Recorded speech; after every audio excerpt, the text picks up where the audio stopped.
Very good morning. आज मैं आप सबके लिए एक ऐसा फिटनेस टेस्ट लेकर आया हूं जो आप बस कुछ ही लम्हों में, कुछ सेकंड्स में आपको बता देगा कि आपको किसी तरह की हार्ट डिजीज या आप पर कोई डायबिटीज का हमला तो नहीं होने वाला। लेकिन इस आउटफिट में आप फिटनेस टेस्ट लेंगे? मैं भी यही सोच रही थी। और ये आपके हाथ में इंच टेप क्यों है? ये भी बताता हूँ। ये बड़ी कमाल की चीज़ है। देखिए, इससे कुछ अभी ऐसा मैं करने वाला हूँ। नाप वाप तो नहीं रहे? हाँ, मैं कुछ नापने जा रहा हूँ। देखिए, इस फिटनेस टेस्ट में आज कुछ एक्टिविटी नहीं करनी है, बल्कि इस इंच टेप के जरिए मैं अमित की जो नेक है उस नेक का साइज नापूंगा और उससे पता चलेगा कि बस फंदे का नाप ना हो। देखिए, ये घबराइए मत। हाँ। हुसैन अपने ही है। कितना है? ये अमित की गर्दन का नाप आ रहा है 40। लेकिन इंच में, ये इंच में है। हाँ, इंच में। आप इसे नापिए अपने, जरा देखिए। ये गर्दन का जो साइज है, नेक का जो देखिए, जो दायरा होगा, हाँ दायरा है, ये अब सेंटीमीटर में। अब आप अंदर से देख लेते हैं, कोई बात नहीं, छोड़ें। लेकिन मुझे एक बात बताइए, ये आप गर्दन वही का साइज क्यों ले रहे हैं? अब देखिए, अब आप बात मतलब गर्दन मोटी है, पतली है, 14 इंच की है या उससे ज्यादा है, इससे क्या होगा? इससे होगा, अभी बताता हूं। देखिए ज्योत्सना, एआई के जमाने में एक से बढ़कर एक रिसर्च सामने आ रही है। ये टेस्ट कोई हवाई नहीं है। अमेरिका, चीन, ब्रिटेन, कनाडा जैसे बड़े देशों के वैज्ञानिकों ने मिलकर एक स्टडी की और ये पाया कि अगर पुरुषों की गर्दन की मोटाई 17 इंच और महिलाओं की 14 इंच से ज्यादा है तो वो डायबिटीज और हार्ट डिजीज या फिर स्लिप डिसऑर्डर के रडार पर है। मतलब मैं सेफ हूं। आप लोग बाप रे बाप। मतलब कि सोचिए कि गर्दन के नाप से कितना कुछ पता लगता है, तो अगली बार जब दर्जी के पास जाएं तो कमर के साथ साथ भी गले के भी नाप ले लें आप। Nice idea Amit. तो डायबिटीज और बाकी ऑटो इम्यून डिजीज को लेकर तो एक खबर आई है कि मेडिकल फील्ड में नोबेल प्राइज जीतने वाले 3 साइंटिस्ट की खोज से ऑटो इम्यून रोगों से जूझ रहे करोड़ों लोगों की दुनिया अब बदल सकती है। इनकी ये जो रिसर्च सामने आई है, ये बताती है कि शरीर का सुरक्षा तंत्र क्यों फेल होता है, जिससे ऑटो इम्यून डिजीजेस का खतरा बढ़ जाता है और उसे डिफेंस सिस्टम को कैसे पुख्ता किया जाए कि type 1 diabetes, rheumatoid arthritis, psoriasis, multiple sclerosis जैसी जो बीमारियां हैं बड़े बड़े नामों वाली, इनका हमला ना हो। और ज्योत्सना, इनकी ये खोज मेडिकल की दुनिया में एक बड़ी क्रांतिकारी मानी जा रही है, खासतौर से महिलाओं के लिए, क्योंकि ऑटो इम्यून डिजीज की ज्यादा शिकार महिलाएं होती हैं। अपने देश में भी ऑटो इम्यून रोगों की जो 70% शिकार है वो महिलाएं ही हैं। अब हेल्थ एक्सपर्ट्स के मुताबिक इसकी बड़ी वजह है हार्मोनल चेंजेस, जेनेटिक और उनका खास इम्यून मैकेनिज्म जो कई बार बैकफायर कर जाता है, यानी कि बाहरी दुश्मन से लड़ने वाली शरीर की सेना खुद पर ही हमला करने लगती है। तो शरीर की आर्मी बगावत ना कर दे, सुरक्षा तंत्र आपका अभेद बना रहे, इसके लिए यौगिक और आयुर्वेदिक उपाय क्या क्या करने हैं वो तो आपको स्वामी जी बताएंगे, लेकिन गर्दन वाली बात जरूर ध्यान रखिएगा। स्वामी जी अब हमारे साथ जुड़ने वाले हैं और उन्हीं से हम जानेंगे कि कैसे अपने शरीर के रक्षा तंत्र को मजबूत बनाए रखना। स्वामी जी प्रणाम। प्रणाम स्वामी जी। सुप्रभातम। बहुत बहुत अभिनंदन। देखो, आप नए नए ज्ञान, नई नई अनुभूतियों, नए नए प्रयोगों से सबको अवेयर करते रहते हो और नए नए अनुसंधानों को सबके सामने प्रस्तुत करते हुए उनको ये बताते रहते हो कि जो कुछ आपके पिंड और ब्रह्मांड में घटनाएं घट रही हैं उनको आप ठीक से समझ करके अपने आप को कैसे स्वस्थ, समृद्ध, सफल और जीवन में विजयी बना सकते हो। Thank you. और देखो मेरे दाहिनी तरफ, सामने देखो बाबू, चित्रांशी जी देखो, ये चित्रांशी, इसका शुगर लेवल रहता था 500 से ऊपर। छोटे बच्चों को आजकल ये बीमारी हो गया, ऑटोइम्यून डिजीज की श्रेणी में आ गई है और इंसुलिन इसका आ गया एकदम 0 पर। रोज आपने पहले भी नाव्या को, अब अगम, वीर आदि को देखा था। ये रविंद्र मेरे भाई हो रहा है, इसका 75 यूनिट था। देखो एक तरफ छोटे बाबू एग्जाम्पल है, ऐसे वापस आओ बाबू, ऐसे देखो, 2 तरह से करते, एक ऐसे एक ऐसे, ऐसे करना। तो ये मंडूकासन, योग मुद्रासन, अर्धमत्स्येंद्रासन, वक्रासन, गोमुखासन, पवन मुक्तासन, उत्तान पादासन, नौकासन, पादांगुष्ठनासा, स्पर्शासन, सर्वांगासन, हलासन, पूरे आसनों की श्रृंखला है। ये आसन सब करवाएंगे। और जैसे चित्रांशी जी को और रविंद्र जी को हमने मधुमेह मुक्त किया, इंसुलिन छुड़वाई है। और यहाँ पर वंश उनने अपना ट्राइजेमिनल नॉलेज ठीक है। देखो इधर ये बैठे हुए आप लोग, बैठे हुए अनुलोम विलोम करो।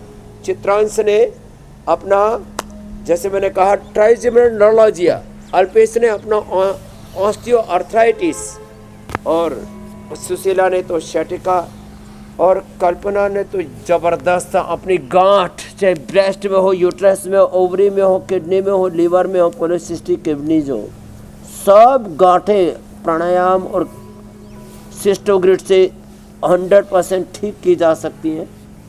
महादेव ने तो कमाल कर दिया, जो कुर्सी पर बैठा हुआ है, ये मरने से बच गया भाई। हाँ, एक तो कम उम्र में आ गया था, क्या नाम बेटा तुम्हारा? सिद्धार्थ। इसको भी एंक्लोजिंग स्पोलाइटिस था और इसे ठीक कर लिया, जोरदार अभिनंदन। स्वामी जी जो आपके पास पहुंचे हैं वो सारे तो ठीक हो ही रहे। क्या करते हो बेटा? क्या बात। और जो घर बैठ करके रोजाना आपके साथ योग करते हैं इंडिया टीवी देखते हुए, वो भी अपनी बीमारियों पर काबू पा रहे हैं और धीरे धीरे वो सब के सब लोग सेहतमंद हो रहे हैं। लेकिन अभी टास्क हमारे पास बड़ा है। लेकिन आज स्वामी जी जो हम एक रिसर्च लेकर के आए वो भी बड़े कमाल किए। हालांकि बचपन में एक कहावत सुना करते थे, उस कहावत को आज मैं रिलेट कर पा रहा हूँ। कही जाती थी स्वामी जी एक बात कि छोटी गर्दन, मोटी गर्दन, तंग पेशानी, और साइज गर्दन का छोटा हो तो भी, और उसके आगे की जो लाइन है वो मैं नहीं कहूँगा, मतलब नेगेटिव बात कही जाती कि जिनकी पेशानी का साइज़, ललाट का साइज़ कम हो और गर्दन मोटी सी छोटी सी हो, वो लोग थोड़ा सा नेगेटिव ज़्यादा होते हैं। लेकिन आज उसका सेहत वाला नेगेटिविटी भी हमने देख ली कि गर्दन की साइज़ बहुत मोटी है तो मतलब बीमारियों का घर भी आप बन सकते हैं। तो इसके बारे में आप बताइएगा। लेकिन स्वामी जी जो आज का हमारा विषय है, शरीर के आत्मरक्षा तंत्र का, यानी इम्यून सिस्टम का काम जो है शरीर की हिफाजत करना है। लेकिन इसके सेंसर में जो गड़बड़ झाला हो जाता है उसकी वजह से शरीर को ही नुकसान पहुंचाने लगता है, यानी शरीर की डिफेंस फोर्स बगावत कर बैठती है और खुद ही पर हमला करने लगती है। तो स्वामी जी ज़रा समझाइए कि प्रतिरक्षा प्रणाली जो हमारी है ये क्यों गड़बड़ हो जाती है और ये गड़बड़ ना हो इसके लिए क्या क्या किया जा सकता है? शरीर मेरे भाई हुसैन जी 99% ऑटोनॉमिक उस व्यवस्था पर चलता है। एक प्रकृति परमेश्वर का, उस खुदा अल्लाह ऑलमाइटी गॉड का, भगवान का एक निज़ाम है, एक विधान है। इसको ऑटोनॉमिक सिस्टम बोलते हैं। तो 99% ये शरीर जो ऑटोनॉमिक सिस्टम पर चल रहा है, यदि हम योग, आयुर्वेद, प्रकृति को और संस्कृति के सनातन शाश्वत सत्यों को फॉलो करते हैं तो फिर हमारे जीवन में रोग विकृति नहीं आती। नहीं तो जैसे अभी सिद्धार्थ बता रहे थे, एंक्लोजिंग स्पोलाइटिस ये ऑटोइम्यून डिजीज़ है। ये महादेव जिसका 6.7 क्रिएटिनिन पहुंच गया एंक्लोजिंग स्पोलाइटिस के, इतने पेन किलर, इतने स्टेरॉइड दिए, उससे किडनी खराब हो गई थी और 5 बार डायलिसिस करवाया था। अब योग आयुर्वेद अपना करके बहुत बड़ा एग्जाम्पल बैठा है कुर्सी पर, महाराष्ट्र भंडारा से आया है। अब इसका 0.7 पर क्रिएटिनिन आ गया और जो शरीर में काफ़ी टूट फूट हुई थी, काफ़ी तो रिकवर कर लिया, लेकिन देर से आया था। सिद्धार्थ जल्दी आ गया, इसलिए उसको हमने टेढ़ा मेढ़ा होने से ही बचा लिया। तो ये जो गर्दन छोटी होती है, कहीं पर भी शरीर में बहुत प्रकार की ये जो अकड़न होती है, जकड़न होती है, वैसे तो बॉडी के स्ट्रक्चर के ऊपर ज़्यादा नहीं जाना चाहिए। हर एक का बॉडी स्ट्रक्चर जो है 99% तो माता पिता से जेनेटिकली मिलता है। तो कैसे भी बॉडी स्ट्रक्चर में हम योग से अपना करेक्टराइजेशन को करेक्ट कर सकते, बॉडी का अलाइनमेंट अच्छा कर सकते हैं। मंडूकासन से लेकर के गोमुखासन तक करो, इसलिए तो करवाते। अब देखो ये चित्रांशी छोटी सी गुड़िया लेकिन बहुत अच्छे से कर रही है। स्वामी जी चित्रांशी को बहुत जल्दी पूरी तरह से हेल्दी कर दीजिए आप। नाम कितना अच्छा है ना इनका, चित्रांशी। बहुत प्यारी बच्ची, बहुत जरूरी है। छोटे छोटे बच्चों को ये प्रॉब्लम होती है। तो मंडूकासन से लेकर के गोमुखासन तक, और फिर जो जिनसे अभी फिर पवन मुक्तासन से लेकर के शीर्षासन तक भी कराएंगे, अभी सूर्य नमस्कार भी कराएंगे। बॉडी का पूरा अलाइनमेंट अच्छा रहेगा, पूरा स्ट्रक्चर, कैरेक्टर हार्डवेयर, सॉफ्टवेयर, हमारा ऑटोनॉमिक सिस्टम अच्छा रहेगा तो ऑटोमेटिक डिजीज नहीं होगी, और वॉलेंट्री सिस्टम भी अच्छा रहेगा तो हमारी प्रोडक्टिविटी बढ़ेगी, हम ज़्यादा इनोवेटिव, ज़्यादा क्रिएटिव होंगे। ये महिमा है योग की। स्वामी जी ये गर्दन की मोटाई का डायबिटीज, सूर्य नमस्कार कर। स्वामी जी ये गर्दन की मोटाई का ये डायबिटीज और हार्ट डिजीज से क्या कनेक्शन है, जरा ये भी बता दी ताकि लोग समझें कि हमने आज ये जो शुरुआत में जो एक्ट किया इसका क्या मकसद है।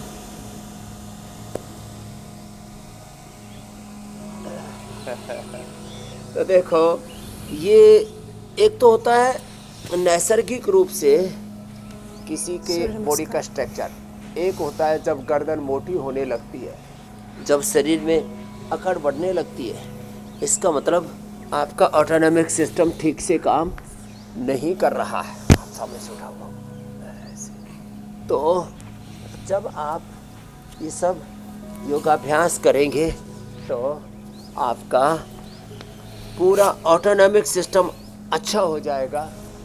ये जो गर्दन में और पूरे शरीर में ये जो गर्दन घुमाने में भी दिक्कत होती है ना, तो इसका मतलब है आपका brain, nervous system, central nervous system, peripheral nervous system, इसमें अष्ट चक्र और नवद्वार जो मूलाधार से सहस्रार तक हमारी स्पाइनल कोड के साथ, उसके ऊर्जा तरंगों के साथ जुड़े हुए ऊर्जा केंद्र है, एनर्जी के पावर हाउसेस हैं, वो गड़बड़ा जाते हैं।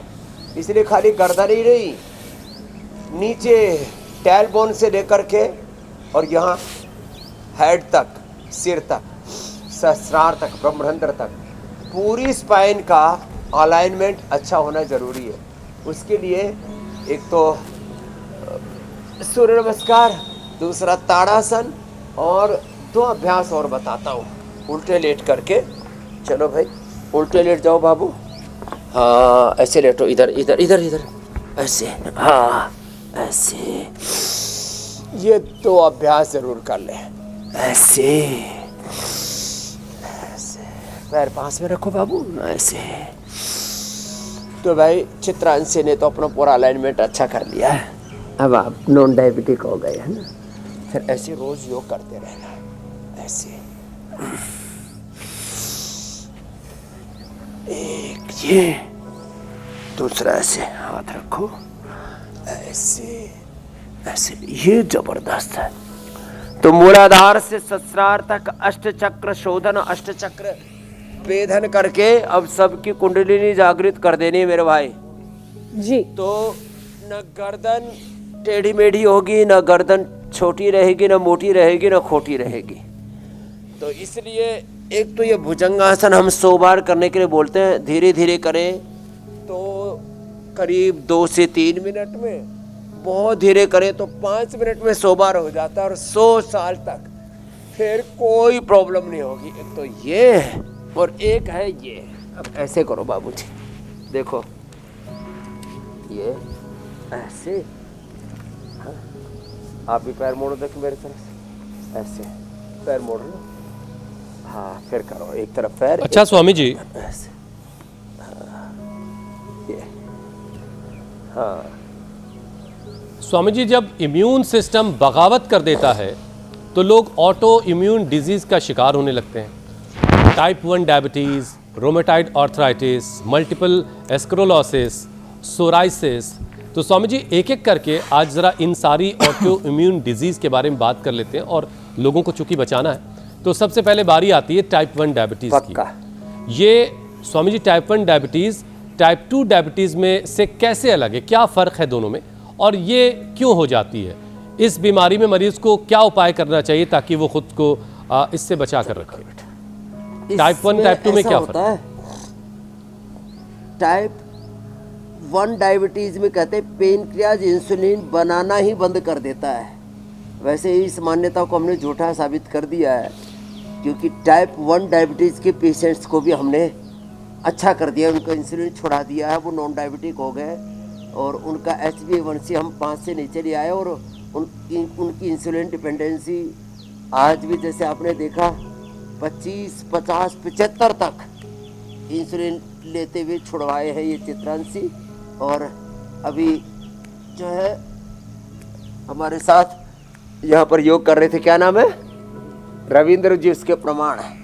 तो टाइप 1 में कहते हैं पेनक्रियाज पूरा काम करना ही बंद कर देता है। टाइप 2 में फिर जो हमारे बॉडी के 37 ट्रिलियन सेल्स, उनके रिसेप्टर्स, उनका न्यूक्लियस, उनकी माइटोकॉन्ड्रिया, एक एक सेल का स्ट्रक्चर गड़बड़ा जाता है। रिसेप्टर्स उसके कन्फ्यूजन में आ जाते हैं। माइटोकॉन्ड्रिया में अच्छे से एनर्जी नहीं बन पाती। जब रिसेप्टर्स ठीक नहीं होते तो सेल का मुंह नहीं खुलता और उसमें ऑक्सीजन और ग्लूकोज का ठीक से प्रयोग नहीं होता, तो माइटोकॉन्ड्रिया में एनर्जी पूरी नहीं बनती और न्यूक्लियस, उसका ब्रेन भी जो है वो गड़बड़ा जाता है, लड़खड़ा जाता है सेल का। तो इसको टाइप 2 डायबिटीज़ कहते हैं, जिसमें पेनक्रियाज के पूरी तरह से इनएक्टिव नहीं होता है। पेनक्रियाज की बीटा सेल्स थोड़े कमज़ोर पड़ जाते हैं, तो उचित मात्रा में इंसुलिन नहीं बनता है, कम बनता है और रिसेप्टर्स सेल्स के कमज़ोर हो जाते हैं, स्ट्रेस बढ़ जाता है। तो डायबिटीज़ है, लेकिन उसमें पेनक्रियाज पूरी तरह से निष्क्रिय नहीं हुआ है। पेनक्रियाज और बॉडी के सेल्स के रिसेप्टर्स, माइटोकॉन्ड्रिया और उसके न्यूक्लियस में प्रॉब्लम आई है, तो फिर उसके कॉम्प्लिकेशंस और ज़्यादा बढ़ जाते हैं, उसको टाइप 3 कहते हैं। तो टाइप 1 में पेनक्रियाज की पूर्ण निष्क्रियता, टाइप 2 में पेनक्रियाज और उसके बॉडी के सेल्स की निष्क्रियता का कम होना या उसका सक्रियता का कम होना, और टाइप 3 में फिर डायबिटीज़ के कॉम्प्लिकेशंस का बढ़ जाना। डायबिटीज़ के कारण से फिर आंखों की रोशनी कम हो जाती है, किडनियाँ कमज़ोर पड़ने लगती हैं, ब्रेन नर्वस सिस्टम पूरा बाधित हो जाता है। इसी को रेटिनोपैथी यानी आंखों की प्रॉब्लम, नेफ्रोपैथी किडनी की प्रॉब्लम और न्यूरोपैथी पूरे ब्रेन नर्वस सिस्टम की दिक्कतें, अंदर से शरीर तंत्र कमज़ोर पड़ जाता है। तो यहाँ जो अभ्यास बता दिए हैं, पवन मुक्तासन से लेकर के ये सर्वांगासन तक और बैठ के मंडूकासन से लेकर के गोमुखासन तक, तो डायबिटीज़ और डायबिटीज़ की complication type 1, type 2, type 3 diabetes और डायबिटीज़ की कॉम्प्लिकेशन से जिसकी आंखें कमज़ोर होगी तो थोड़ा अनुलोम विलोम, किडनियाँ कमज़ोर होगी तो कपालभाति साथ में करवाते हैं, और साथ में आँखों के लिए आईग्रिड, किडनी के लिए रीनोग्रिड और ब्रेन नर्वस सिस्टम, जिससे कि ये न्यूरोपैथी पूरे शरीर में झनझनी सी रहती है, उसके लिए न्यूरोग्रिड, इम्यूनोग्रिड दे देते हैं। और डायबिटीज़ के लिए तो खीरा, करेला, टमाटर का जूस, मधुनाश्री, मधुग्रिड पर्याप्त है। बस एक आसन को 10 मिनट तक करवाते हैं। इतना करने से ये समस्याओं से निजात मिल जाता है पूरी तरह से। मधुमेह से मुक्त होना ये लोगों के लिए एक सपना था, और टाइप 1 डायबिटीज़ का रिवर्स होना तो लोग कहते थे दिस इज इम्पॉसिबल।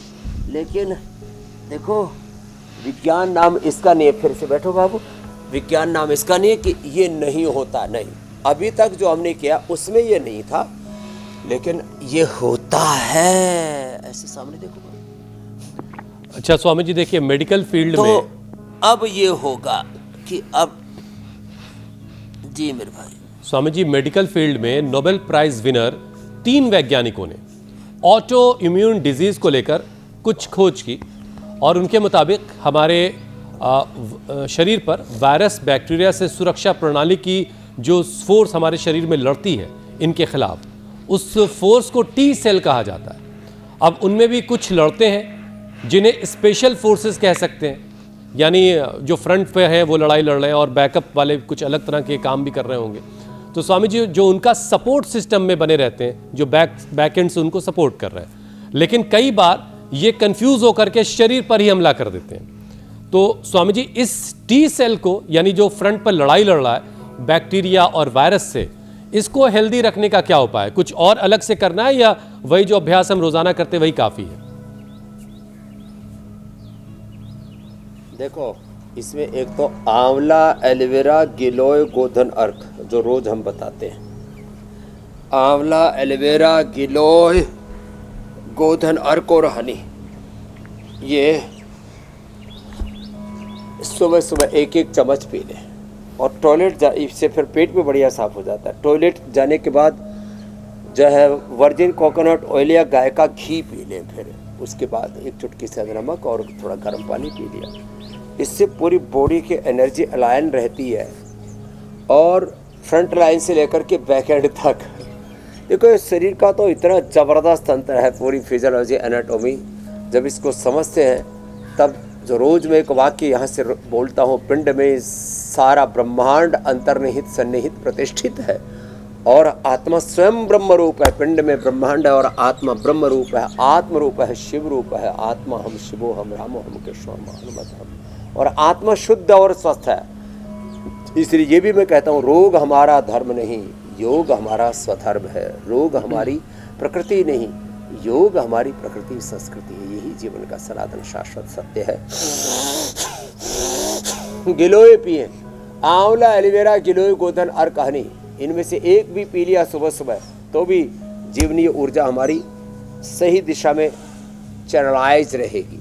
सुबह उठ करके किसी ने लहसुन का प्रयोग कर लिया, सुबह उठ करके कोई भी हल्दी, अदरक आदि जड़ी बूटियों का पान करते हैं, सुबह उठ करके व्हीट ग्रास और अलग अलग रोगों में, फिर जैसे डायबिटीज़ में खीरा, करेला, टमाटर जो हम रोज़ बोलते हैं, आज ये कितना बढ़िया खीरा है, कितना बढ़िया टमाटर, करेला आदि रखा हुआ है, इसका सेवन करें। और अंकुरित मेथी खाएं, मेथी का पानी पिएं।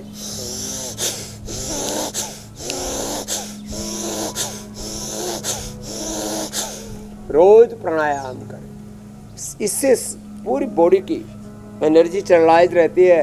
और उसका एक लाइव एग्जाम तो मैं आपके सामने बैठा हूँ।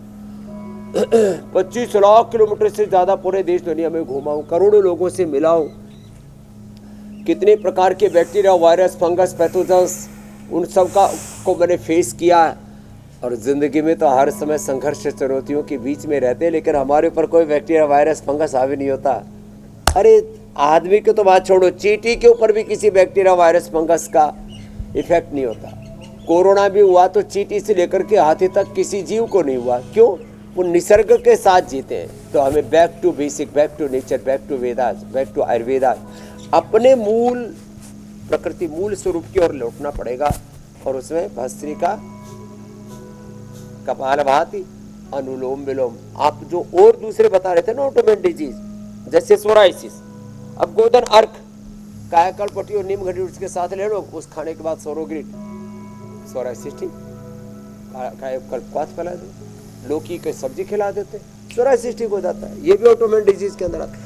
अर्थराइटिस, स्वामी जी, एटीएम की सब्जी, एलोवेरा 100 ग्राम, हल और उसके अंदर अंकुरित मेथी 50 ग्राम, 25 ग्राम हल्दी, एटीएम की सब्जी और एलोवेरा, गिलोय, पारिजात, निर्गुण, सहजने का जूस पिला दिया। ऑटोइम्यून डिजीज में आता है ये भी।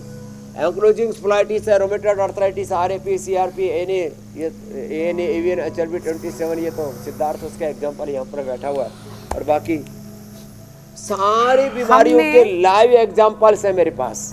स्वामी जी, हमने अपनी जिंदगी को, जी मेरी बहन, इतना कॉम्प्लिकेट कर दिया है। में से अर्थराइटिस और सोराइसिस, विचारों में कॉम्प्लिकेशन है, आहार में कॉम्प्लिकेशन है, वर्कआउट में कॉम्प्लिकेशन है। ये सारी कॉम्प्लिकेशन छोड़ के अगर हम बैक टू बेसिक आ जाएंगे, बिल्कुल आसानी से जो सीधा सरल तरीका है उसे अपनाएंगे, तो भी शरीर में जो कॉम्प्लिकेशंस हेल्थ के लिहाज से हो रही हैं वो दूर हो जाएंगी। स्वामी जी, रोमेटॉइड अर्थराइटिस का आप जिक्र कर रहे थे, ये भी एक तरह का ऑटोइम्यून डिसऑर्डर है, बीमारी है। ये अर्थराइटिस से कितनी अलग है और जिन्हें रोमेटॉइड अर्थराइटिस की दिक्कत हो जाती है वो इस बीमारी को कंट्रोल कैसे करें? क्योंकि मैं बहुत सारे ऐसे लोगों को जानती हूँ जिन्हें रोमेटॉइड अर्थराइटिस है और वो इंजेक्शंस की डिपेंडेंसी पर हैं और वो इंजेक्शंस भी बहुत महंगे आते हैं। मेरी बहन, पहले लेते हैं पेन किलर, बाद में लेते हैं स्टीरॉइड और बाद में चल जाता है बायोलॉजिकल। 25-50 हज़ार का एक इंजेक्शन लगता है। ये शरीर के साथ बहुत बड़ा विध्वंस है, विद्रोह है, आत्मघात है। अपने साथ ये सोसाइडियल अटेम्प्ट है एक तरह से मैं कहूँ तो क्या है ये? तो ये बहन एक अर्थराइटिस की ही, जोड़ों के दर्द की ही, गठिया की ही, वात रोगों की ही अलग अलग कंडीशंस हैं। जैसे एंक्लोजिंग स्पोलाइटिस, एक एक जोड़ इतना जाम हो गया कि उसके पूरी नस नाड़ियाँ और उसकी हड्डियों का पूरा तंत्र, ऑस्टोब्लास्ट, ऑस्टोक्लास्ट सेल्स का इम्बैलेंस और अलग अलग प्रकार के इन्फ्लेमेशंस बढ़ गए। उन्हीं को ही मापने के ये तरीके हैं कि ANA, AVN, HLB27, CRP, RA factor, ये यूरिक एसिड का बढ़ना, ESR का बढ़ना, ये सब क्या है? ये सब बताते हैं कि वात कितना बढ़ा है। वात सामान्य बढ़ा है तो बोले भाई जोड़ों में दर्द है, ज़्यादा बढ़ गया है तो बोले गठिया है। फिर ये पूरे जॉइंट्स में को जाम कर दिया उसने, और साथ में स्पाइन को भी जाम कर दिया तो बोले एंक्लोजिंग है। और उसके महादेव जो कुर्सी पर बैठे, जिनको तो थोड़ा देर से समझ आई, सिद्धार्थ पहले आ गए थे इसलिए यहाँ पर नीचे बैठे। फिर इसी तो एक तरह से पहले किसी का लड़ाई झगड़ा हुआ, फिर वो हिंसा में तब्दील हुआ, एक दूसरे के साथ में घृणा, हेट, और फिर उसके बाद में युद्ध में तब्दील हो गया। तो एक तरह का विद्वेष जो है वो बढ़ते बढ़ते जैसे युद्ध में तब्दील हो जाता है। तो ये वात का जो पूरा युद्ध आक्रमण अपने ऊपर होता है, वार, वो जो है प्रहार, वो ये ऑटोइम्यून डिजीज की श्रेणी में आ जाता है। अब इसके लिए हल्दी मेथी सूंठ सबके घर में है ना, हल्दी मेथी सूंठ अश्वगंधा शतावर घर में मिला करके खा ले, नहीं तो आतारी चूर्ण ले ले। खाली पेट पेडानिल गोल्ड ऑर्थोग्रिट खाने के बाद ऑर्थो केयर ले ले, जो यहाँ पर दाहिनी तरफ हमने रखा हुआ है, लिक्विड भी पाउडर भी। सुबह सुबह खाली पेट लहसुन खा ले, सुबह सुबह खाली पेट अंकुरित मेथी ले ले, जो यहाँ पर रखी हुई है, अंकुरित मेथी का पानी। और ये कितना ज़बरदस्त है ये सब। तो अपने हाँ, दही, छाछ, नींबू, अचार, टमाटर, खट्टी चीज़ें बंद करनी पड़ती हैं। जब ये वात रोग ज़्यादा बढ़ जाते हैं, ऑटोइम्यून की श्रेणी में आ जाते हैं, तो इतना तो थोड़ा परहेज करना पड़ेगा। और ये सूक्ष्म व्यायाम जो अभी हम करवा रहे हैं, ये सूक्ष्म व्यायाम और प्राणायाम, अब जैसे किसी के पैर पूरे जाम हो जाते हैं, हाथ पूरे जाम हो जाते हैं, हाथ पैरों से शुरू होता है अक्सर, फिर स्पाइन से होता हुआ पूरे शरीर के एक एक जॉइंट को अपनी गिरफ्त में ले लेता है। तो ये थोड़े सूक्ष्म व्यायाम ये थोड़ा ज़्यादा करें, अंगुलियों अंगूठों को। अच्छा स्वामी जी, एक ऐसे आगे जो पीछे ऑटो इम्यून दबाएं, डिजीज जो ऐसे है हिलाएं, जिसकी आज हम बात कर रहे हैं, इससे इस बीमारी में एक बड़ा संकट स्वामी जी ये है कि ये बीमारी महिलाओं को ज़्यादा होती है। अब ये इसकी क्या वजह है? देश में इस बीमारी के मरीजों में 70% महिलाएं हैं। अब इसकी बड़ी वजह यह है कि हार्मोनल चेंजेस, जेनेटिक और उनका खास इम्यून सिस्टम उसकी वजह बताया जाता है। अब स्वामी जी, महिलाओं को इस बीमारी से बचने के लिए पुरुषों के मुकाबले क्या कुछ अलग करने की ज़रूरत है? क्या ऐसा वो खास कर सकती हैं कि वो ऑटो इम्यून के टारगेट पे ना रहें? तीन चीज़ें करनी पड़ेंगी। एक तो महिलाओं का जो मासिक धर्म का साइकिल है वो ठीक रहना चाहिए, उसके लिए दशमूल का प्रयोग करना चाहिए। घर में अश्वगंधा शतावर 1-1 ग्राम लेते रहना चाहिए बचपन से ही, माँ बहन बेटियों को। दशमूलारिष्ट या दशमूल का काढ़ा, या हमने एक उसका बहुत ही रिसर्च एंड एविडेंस बेस्ड पूरा मेडिसिन का पूरा एक आविष्कार कर दिया है, नारी कांति वटी या सिरप, इसका सेवन करना चाहिए। महिलाओं की इम्यूनिटी थोड़ी कंप्रोमाइज रहती है, इसलिए मैंने अश्वगंधा और शतावर का भी प्रयोग बताया। गिलोय का प्रयोग कर ले, गिलोय या एलोवेरा। घृत कुमारी, जो घृत कुमारी खाएगी वो कौमार्य से युक्त रहेगी और इसकी गिरफ्त में नहीं आएगी, इसकी इम्यूनिटी भी अच्छी रहेगी। तो एलोवेरा, जैसे मैं बार बार कह रहा हूँ, एलोवेरा, गिलोय, तो ये गिलोय, एलोवेरा, पारिजात, निर्गुंडी, सहजना, इसमें से जो भी चीज़ उपलब्ध हो जाए उससे उनकी इम्यूनिटी भी अच्छी रहेगी और ये बात का प्रकोप नहीं होगा। हार्मोनल इम्बैलेंस से बचने के लिए अनुलोम विलोम प्राणायाम 5 से 10 मिनट लेडीज़ को अवश्य करना चाहिए। नहीं तो पीरियड के साइकिल से लेकर के फिर जब पीरियड बने होते हैं तो मेनोपॉज से लेकर के बहुत सी ऐसी दुविधाओं से महिलाओं को गुजरना पड़ता है। करो माँ बहन बेटियाँ, सब ये अभ्यास रोज़ करती रहे। अब देखो ये स्थित कोण आसन ये करते रहे तो ना तो ओबिसिटी होगी, ना जो है ये लीवर किडनी की, ना जो है यूट्रस में पाइवस ओवरी में सिस्ट, और ना पीरियड की कोई दिक्कत। एक ये और एक ये। अब एक बहन का तो अभी आई नहीं था, उसका थायराइड की प्रॉब्लम थी। थायराइड भी ऑटोइम्यून डिजीज में आता है। माता बहनों को खट्टा बड़ा पसंद है तो खट्टा कम करना पड़ेगा। सुन लो ये बहनों, खट्टा बहुत ज़्यादा पसंद होता है लेडीज़ को, पता नहीं क्यों। जेंट्स को थोड़ा ऐसे मीठा, ये बहुत आयत ऐसा है। और किसी लेडी को ज़्यादा खट्टा, वैसे किसी को, जैसे कोली रितंबरा और बैठी थी देवप्रिय, उनको मिठाई पसंद है लेकिन ज़्यादातर को खट्टा पसंद है। उससे थायराइड की भी प्रॉब्लम हो जाती है, ये भी ऑटोइम्यून डिजीज की श्रेणी में आता है। स्वामी जी जल्दी से एक विषय और शामिल कर लेते हैं। को फिर बासी बहुत खाती है, घर का सब बासी, सारा बचा कुचा खुद ही निपटा दिया, वो बासी खाना, उससे भी इनको बचना पड़ेगा। स्वामी जी मल्टीपल स्क्लेरोसिस जो है, जी मेरे भाई, ये भी एक तरह की मल्टीपल स्क्लेरोसिस, ये भी एक तरह की ऑटो इम्यून डिजीज है और ये ब्रेन और रीढ़ को अफेक्ट करता है। तो स्वामी जी एग्जैक्टली ये क्या होता है स्क्लेरोसिस, ये जरा बताइए और इससे कैसे बचा जाए।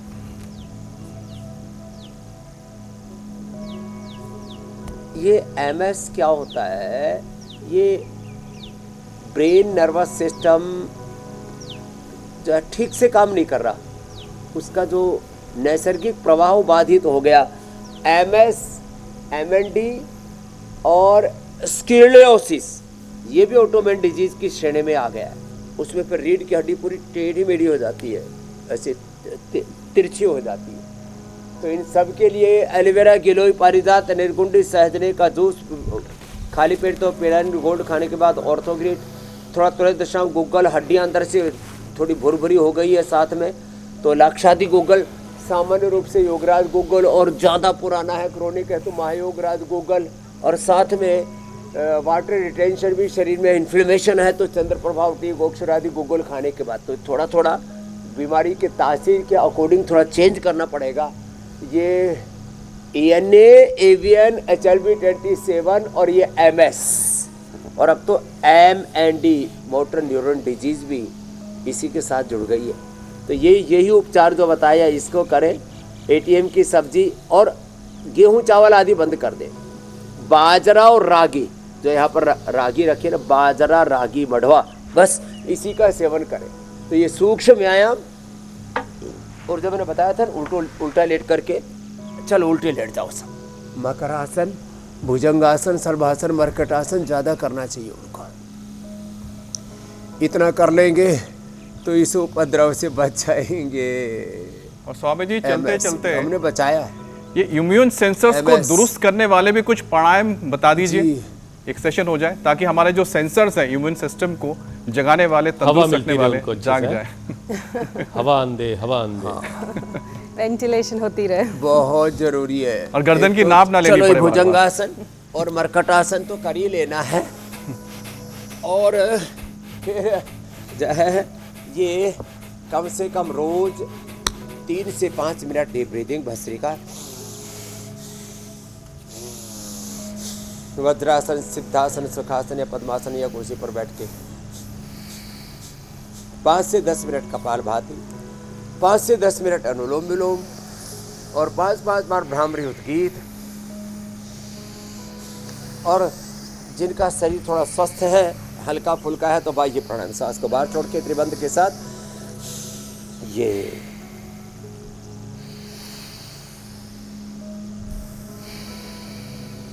मूल बंद, उडियार बंद, दादर बंद। और थायराइड है तो उज्जाई और ये पॉइंट दबाए दोनों हाथों में और दोनों पैरों में। कपालभाति, उज्जाई और ये सिंहासन, और अंत में फिर हास्यासन। चलो एक बार हंसो सभी, जोर से हंसो। ऐसे जब हंसते हैं ना तो ब्रेन के सिग्नल 1 सेकंड के 1 लाखवें हिस्से में पूरे शरीर में फैल जाते हैं। तो हास्य रस 37 ट्रिलियन सेल्स में व्याप्त रहेगा पूरे। और जो योगाभ्यास करते रहेंगे, इंडिया टीवी देखते हुए रोजाना, करते रहेंगे, उनका शरीर अपने आप हास्यासन करता रहेगा। और स्वामी जी हमने हेल्थ अपडेट कर दिया है, अब बारी न्यूज़ अपडेट की आ चुकी है, इसलिए आपसे इजाज़त लेनी होगी। प्रणाम स्वामी जी। बहुत बहुत शुक्रिया स्वामी जी। प्रणाम।